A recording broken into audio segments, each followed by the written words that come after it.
AITA for making my ex-husband give our son his car keys back? My ex-husband and I have a 17-year-old son who began driving and got his own car a little over a year ago.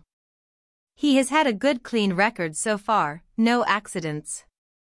Early this week, however, he had a minor road rage incident, which I am describing as I saw on my son's dashcam footage. He was in a left turn lane at a red light behind two other cars. The light turned green, but the car in front didn't move. The car in front of my son and my son leaned on their horn, but they still didn't move. They blared their horns non-stop for a good 15 seconds, but the car still didn't move. The light turned red, and just afterwards the car in front ran the red light and made a U-turn. My son, as the car passed him in the opposite lane, flipped off the driver and screamed "stupid freaking witch" at the top of his lungs out the window at the driver, a woman who looked to be in her 60s or 70s. That intersection has long lights, so my son had to wait a long time for the next green light. Coincidentally, this woman lives in the same condo complex as my ex-husband and son, even though neither of them claim to have ever met her before or recognized her. But she apparently recognized my son and his car.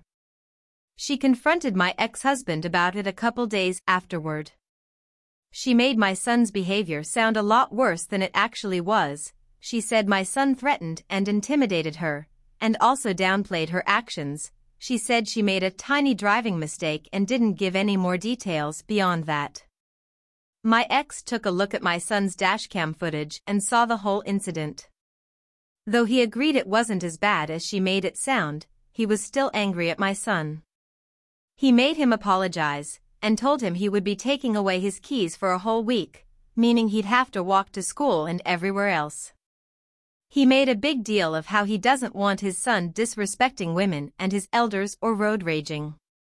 I thought his punishment was way too harsh considering the circumstances.